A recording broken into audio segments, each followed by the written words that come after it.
Hey, hey, how's everybody doing? I'm always trying to make this not crooked. Okay, still crooked. Okay, still crooked, yeah? All right, is there anybody out there, anybody home today? I have a live video for you today talking about some fats, and this is a subject that I've kind of been just doing a lot more research on as of recently, and I wanted to share with you kind of what I'm finding out. There is where I need to be looking. I've got a lot of notes that I want to share here, so I'm gonna just wait and see if anybody's around and if you want to tune in. So if you see me looking down or looking around, that's what I'm looking at. I have a little bit of technical stuff I want to go through, and I don't want to get it wrong for you guys out there. So this whole subject kind of came about for me recently when I was like really trying to eat a lot more raw foods.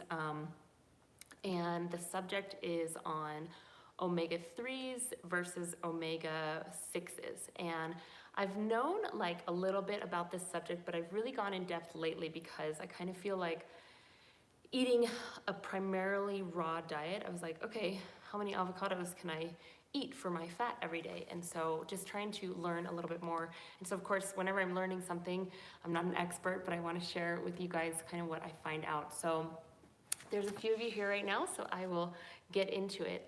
Like I said, this isn't going to be super technical or anything like that.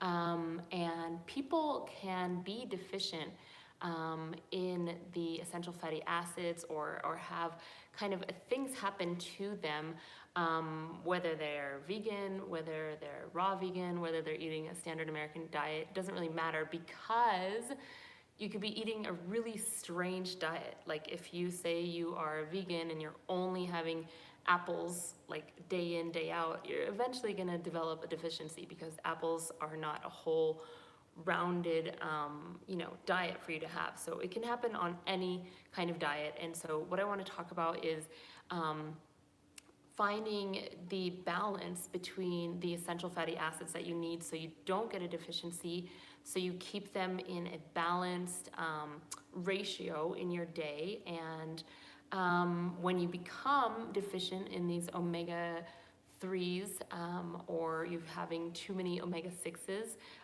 you need these in our bodies, and they are only provided by the food that we ingest. Our bodies don't make omega-3 or omega-6, and so they are really essential fatty acids for us to have in our diet. These are different because, yeah, they are biologically active. They have a lot of important roles in different processes in our bodies. They help with blood clotting, with actual inflammation that our bodies, we need to have an inflammatory response. I did a video a while ago on inflammation because I was having like a lot of wrist pain holding my newborn baby. And so I was really starting to get a little bit interested in that. Hey April, how's it going? And so this is kind of a continuation on that as I just go a little bit deeper into this subject. So I will link that video in the description later on if you guys are interested or if you haven't seen that one.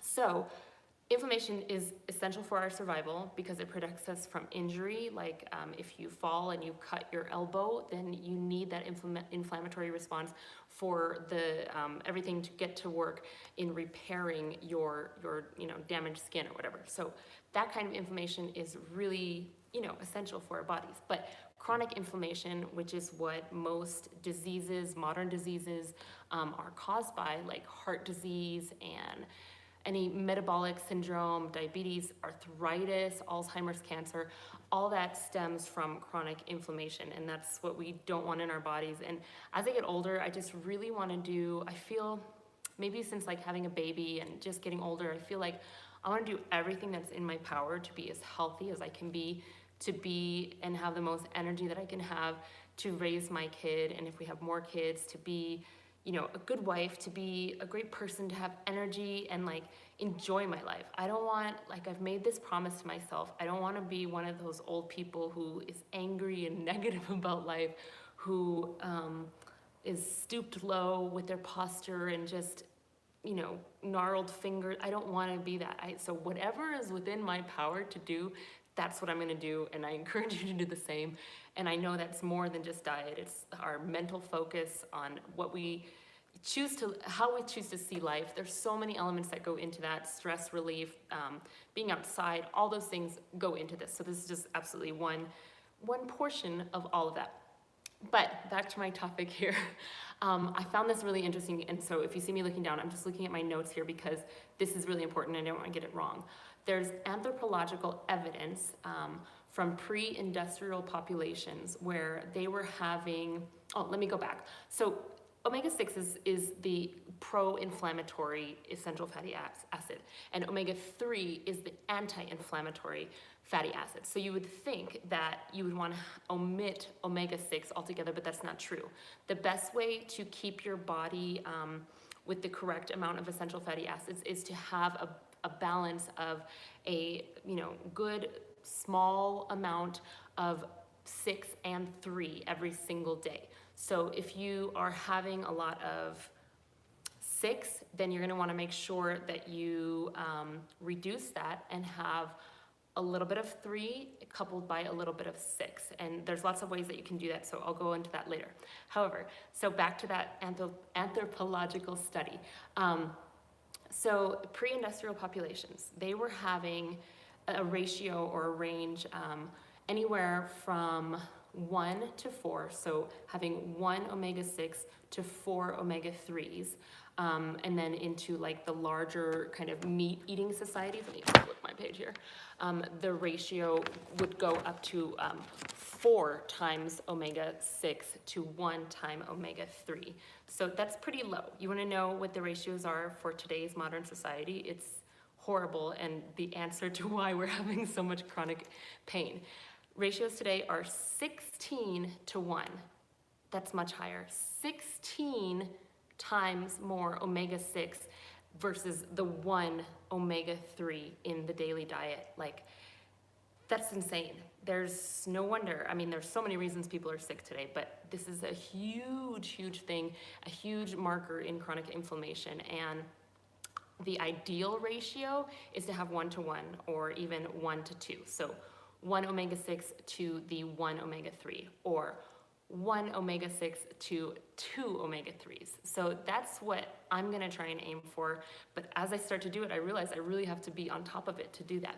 Anyways, so in addition, those pre-industrial societies were, having a whole lot less inflammatory inducing omega-6s, but they were also walking, they were building, they were outside, they didn't have the processed modern foods that we have today. If they had sugar, it was like once in a blue moon. So we're in a not great place, whether you're vegan or not. I think that it's wonderful that vegan community is just stretched out everywhere, but there's so many junk food vegans and so many people jumping off the bandwagon, if you will, because they're probably not eating a whole food balanced vegan diet. Anyways, different subject. But the Western population at large eats a ton of processed food, and guess what? A lot of that processed food is made with cheap oils, processed oils, that are high in omega-6. So if you think about any French fries that are from McDonald's or Burger King or processed goods, they're gonna be, a lot of them, in oils that are cheap for the companies to use and really not good for our systems at all, really actually detrimental to us. So soybean oil is currently the biggest source of omega-3 in the US because it is cheap and it's found in tons of processed foods. So other examples of omega-6s, I'm gonna just read this again so I don't screw it up basically. So other examples would be sunflower oil, corn oil, cottonseed oil, and soybean, which I said. So those are the oils that you're gonna find in a lot of processed stuff, which is why, actually ties in. It's another reason why I'm a huge proponent of just taking the oil out of your diet altogether. Like, if you don't need to have oil, or if you can figure out a way to be satisfied without oil, and P.S. you can, it's totally possible, then you're just adding omega-6 into your mix, and it's not healthy for you. So some whole food options that are high in omega-6, and these, I'm not saying that these are like off the table, that you can't ever eat these. These are just things that you want to make sure that you keep in check, keep in balance. Thank you. And those would be pumpkin seeds, raw sunflower seeds, pine nuts, pistachios, and peanut butter. There's more. Almond butter, avocado, tahini, and of course there's more than all of those, but I just chose those because those are some like nuts and seeds that I enjoy eating.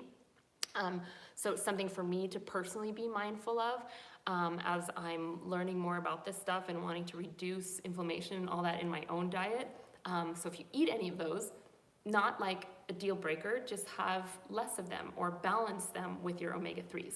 So omega-3s, I'll give you some explanation or examples of those as well. Omega-3s have a ton of heart benefits. They're really wonderful for our heart. They improve mental disorders like depression and schizophrenia. Bipolar, they lower cholesterol, they lower aches and pains, which is what I am so wanting. They rebuild skin. And so different examples of omega-3 would be any kind of seaweed or algae, sea vegetables, chlorella, spirulina, flaxseed, freshly ground, I would add, chia seeds, hemp seeds, walnuts have higher omega-3s. And also all fruits and vegetables have omega-3s, have some omega-3s in them. So even if you were trying to, not even think about fat necessarily, but you were like, okay, I'm just gonna add in a ton of greens to my day. I'm gonna make sure I'm gonna have like 1.5 pounds of greens a day, which is a lot, but which would be so wonderful to have if that's something that you can do or want to do. And I'm gonna put a lot of fresh fruit. Even with that alone, you're gonna be getting some omega-3s and it's gonna be really healthy for you. So the Food and Agricultural Organization recommends that you would have 1 tablespoon chia seed, or 2 tablespoons hemp seed, or even 6 walnut halves. That would be a recommended amount to get your daily omega-3s. So obviously you can choose from more than that, but something that I've been doing on and off, but definitely more regularly now, is having a tablespoon of chia seed every day. It's really good for hair, skin, and nail growth, but then it's also high in omega-3, which is awesome. So excessive let me look at my note here. 3, 6, flip it over. Okay, so I said this before, but excessive intake of polyunsaturated fats, including 3 and 6, has several risks. Those being cell damage, and that is basically what is the onset of aging and the onset of cancer. So all of this that I'm saying yes, we do need to have those good and healthy omega-3, 6 balance, but you want to still keep it on the lower fat end. I know not everybody out there agrees with me on that, and that's okay. You can believe what you want. I'm just telling you that the research that I looked at is that if you keep your fat intake adequate, yet on the lower side, you're gonna have more benefits. I've talked about this subject probably to no end. I think that for me personally, having a low-fat diet is key. I see a difference in myself when I am monitoring that fat level to when I'm not. I feel alert, I feel alive, I lose weight like that. There's no issue for me with that. So if that's not your thing, then just take from this video what you can as far as keeping a balance of 3 and 6. But if you're my people, I hear you out there. It's good to keep it low fat, in my opinion. So anyhow, you can also get omega-3 from supplements. And if you do, that's your own thing. I choose to get as much of my nutrients as I possibly can from my food, because that means they're coming in a whole form. When you reduce something down to this, like fractioned out thing that you're taking in a vitamin or a supplement, it is never going to be as good as the whole source. So that's really glossing over that whole subject. If you want to hear more, let me know down in the comments about that, and I will tell you my opinion from the research that I've done and the plant-based nutrition certification that I did, why I think that. But for right now, not the topic. Anyways, so yeah, so you can totally get all your omega-3s and your omega-6s from food rather than a supplement. Obviously, you can get it from food because most people are chronically diseased because they're getting way too much omega-6 from their food. Anyhow, so what else? Omega-9s, let me touch on these real quick. These are more neutral essential fatty acids, and you're gonna get that from like olive oil. So if you were somebody who was trying to be like, okay, I'm gonna get off processed oil and I really want to reduce the amount of 6 I'm having, but I'm not ready to completely give up oil, I would say a healthier choice, if you're gonna still have oil, is to have olive oil. But again, you wanna have it at a small amount every day. If you think about, this is again going off topic a little bit, but if you think about the calorie density of a tablespoon of oil versus, which would be about 100 calories, versus 100 calories of leafy greens, like the pile of leafy greens that you're gonna have to eat, like stretching past where my arms are, probably of a salad is gonna be such a huge high volume amount of food versus 1 tablespoon of oil. So even if you're like, okay, I'm gonna get away from soybean oil, corn oil, all those junk oils, I'm gonna switch over to olive oil, go for it, do it. If that's a transition in between, everybody's gotta start where they start and you gotta just make your way to something healthier. So if that's you, go for that, and then use some better than bouillon, my favorite substitution for any kind of oil in cooking. Anyhow, okay, what else do I want to say? The 6s, okay, I don't want you to get me wrong. The 6s do have good stuff in them. They have iron, they have calcium, so don't cut them out completely. Just add more, 3 to that. So a great way to do that, or something that I've kind of been experimenting with, is having omega-6 one day and omega-3 the next day. Another way you could do that is if you had omega-6 2 days in a row, like I just did that. I had tahini one night, and then I was like, the next night I was like, oh, I'm gonna put avocado, and I ate the avocado, and I was like, those were both 6s, whoops. Not that, you know, you're gonna die from that, but I'm just trying to keep it balanced. And so, then I did 2 days of 6s and then 2 days of 3s. And every day I'm having those chia seeds anyway, so I feel like that's good. So that's a way that you could do it, or you could just try and keep the balance between the two, having a small amount of 6 and a small amount of 3 every single day. Whatever you feel like your appropriate fat levels are for yourself, where you can function well, where you can think well, where you feel satisfied when you're eating versus deprived and just wanting to, you know, reach for French fries or something. So like I said, I recently realized I was eating way too many avocados because I was having primarily raw foods, and I'm still doing that. I'm just not having as many avocados every single day. I found it, actually, here's what's interesting to me. When I first went raw, like, I mean, not that I'm consistently raw, because I'm not, don't get the wrong idea. When I first tried being raw, this was like 2014, and I had dramatic results. I dropped like 13 pounds. I walked like 10 miles a day. I was like Superwoman.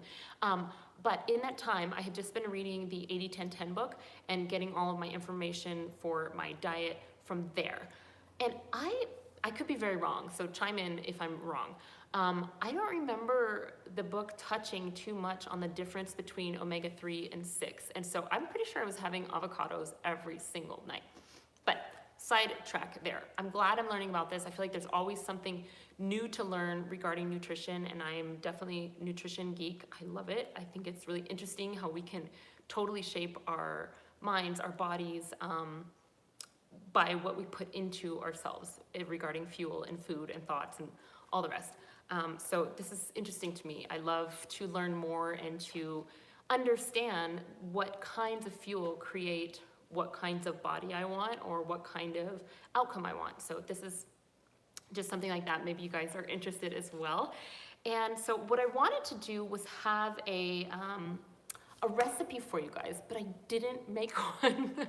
But I know that something that you could do is use, I a tablespoon or two of hemp seeds, like in a salad dressing. You could put something together like lemon juice, red bell pepper, some hemp seeds, maybe an herb of your choice, whether it be basil or dill. You can put a little garlic in there. Really easy ways to just add in to your day. And walnuts are something you can just sprinkle on your salad. There's so many easy ways to make dressings with all of those kind of ground up nuts and seeds that I talked about that are good in threes. So just to clarify, since there's some more people here, so if you did flaxseed, chia seed, hemp seed, walnuts are higher in threes. You could make a dressing with any of those. You could plop those into a blended soup in the Vitamix. You could, if you're having oatmeal, you could put practically any of that on oatmeal. I got on this kick like a few years ago where I would grind up flaxseed and then I would put it on top of brown rice with like navy beans and a little bit of salt. I have no idea if that actually tastes good, but at the time I was eating that like crazy. It was really good to me. You can make hemp milk from hemp seeds just by blending up a little bit of hemp seeds and water, and you can have that. Just have it soon after you make it because it gets like this really weird jelly consistency if you leave it in the fridge for too long, and you will never want to eat a hemp seed again. Trust me, I've learned this by experience. What else? What else do I want to say here? I'm sure there's tons of more technical information out there available to you on this subject. Like I said, I'm not a scientist, and this is just kind of what I'm learning and what I wanted to share with you guys. So if you have any information that you want to share about omega-3 versus omega-6 balance, leave it down in the comments below. I'd love to talk to you guys about it. And I just want to have a well-rounded diet. That's what I want to do, a well-rounded vegan diet. Because for me, I know that I will never eat meat again. It's just not even a thing that I think about. I know that I will never eat cheese again because it's not something that I think about. I know that I'll never have ice cream or cow milk, or none of that is a thing to me anymore. Maybe something that you're struggling with and you'll work through it. But for me, I really just want to do a well-balanced, whole food-based, vegan, I almost said vegetable, vegan diet comprised of a large amount of fresh fruits and vegetables and have fats that my body is gonna thrive on. How exciting would it be if as I get older, I feel younger, I feel more regenerated, I feel able to take on my day because I'm fueling my body with the right fuel. If you put diesel into a car that needs premium, sooner or later it's gonna break. When we lived in Las Vegas, I put like that really cheap ethanol, like 85 is the number on the gas thing. I put that into our car and our car almost broke. So imagine if you're not putting the right amount or the right type of fuel into your body, at some point it's gonna break down, right? So this is just one more of those elements. I'm not telling you what to do, but I am saying I find this really interesting, and I think that the amount of inflammation, chronic inflammation that is in our society right now is a travesty, and I wanna live as healthy as I can. And if you're tuning into this, I hope that you want to live as healthy as you can too. So a little information for your mid-afternoon on a Wednesday. I hope that you guys are having a good day. And yeah, that's about all I have to say on the subject for now, until I learn some more, and then I'll share it with you guys. So whatever you're doing, have a wonderful afternoon, and I will see you very, very soon. Oh, then there's the keto folks. Oh geez, yes, you are so right.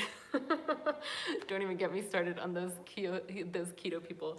No, it's okay, I'm gonna upload it and then you can watch it. So thanks for tuning in, you guys. I really appreciate it. Thank you for the likes, and I will see you very soon in another video. Have a great day. Bye-bye.